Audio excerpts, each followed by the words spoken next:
اللہ رب العزت نے قرآن پاک کے اندر حضرت آدم علیہ السلام اور حوا اما حوا کے بارے میں جو جو آیات بیان کی ہیں اور ان کا ذکر کس انداز میں کیا ہے، آئے قرآن کی زبان کی سے ہم اس کو سنتے ہیں کہ اللہ نے آدم علیہ السلام اور حوا کو قرآن کے اندر کس طریقے سے جو ہے نا وہ بیان کیا ہے۔ اللہ تعالیٰ نے آدم کو کھنکھناتی مٹی سے بنایا، اللہ تعالیٰ نے انہیں اپنے ہاتھ سے بنایا اور ان میں اپنی روح پھونکی، انہی سے ان کا جوڑا پیدا کیا۔ انہیں حوا سمیت جنت میں آسائش سے رہنے کو کہا، جہاں انہیں نہ بھوک لگے، نہ پیاس، نہ دھوپ۔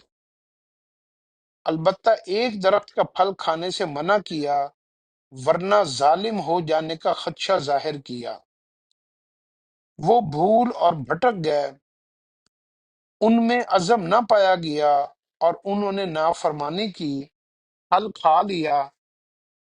واجب السکر، واجب الستر، جو ان کا جو سطر تھا، واجب الستر حصہ کھل گیا، جس پر انہوں نے جنت کے پتے سی کر پردہ ڈالا، مگر اللہ تعالیٰ نے انہیں اعتراف گناہ اور توبہ کی وجہ سے معاف کر دیا، ہدایت دی اور برگزیدہ بنا لیا۔ اللہ تعالیٰ نے انہیں اشیاء کا علم عطا کیا، فرشتوں سے علمی مقابلہ میں وہ کامیاب رہے۔ اللہ تعالیٰ نے فرشتوں کو ان کے سامنے سجدے کا حکم دیا جسے وہ بجا لائے۔ شیطان ان کے سامنے سجدہ نہ کرنے پر راندہ درگاہ ٹھہرا۔ اللہ تعالیٰ نے دونوں کو جنت سے زمین پر کچھ عرصے کے لیے جانے کو کہا۔ آدم کو بتایا گیا کہ شیطان ان کا اور ان کی اولاد کا دشمن ہے، کہیں تمہیں جنت سے نکال کر بد نصیب نہ بنا دے۔ اللہ تعالیٰ نے انہیں کہا کہ جب میری ہدایت آئے تو اس کی پیروی کرنا۔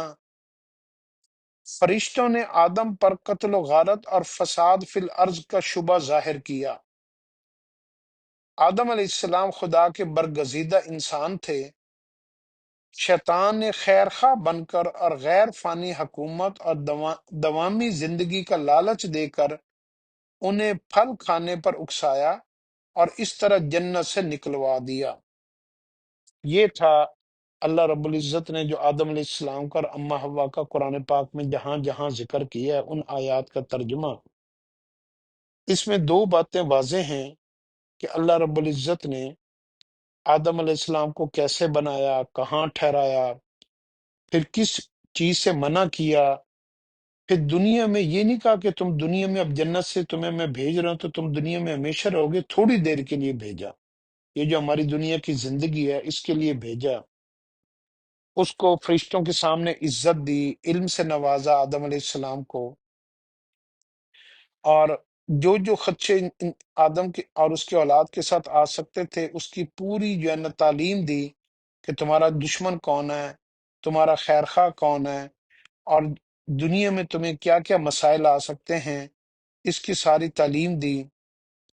تو یہ اللہ پاک ہمیں جو ہے نا اس کی ہمیں سمجھ عطا فرمائے۔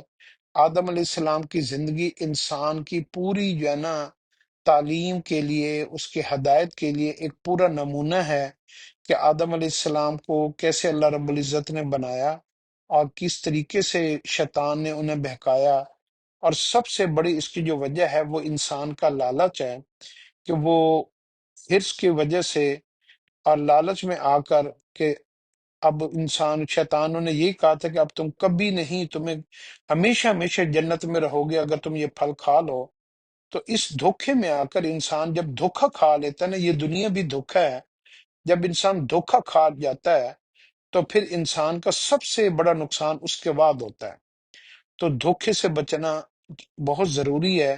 یہ دنیا کی ہر چیز میں دھوکا چھپا ہوا ہے، تو اپنے آپ کو اس بارے میں جو ہے نا خود انسان جو ہے نا سمجھائے بیٹھ کر اپنے ساتھ ہم کلامی کرے اور اللہ سے دعا مانگے کہ اللہ ہم سب کو اس دھوکے سے بچائے۔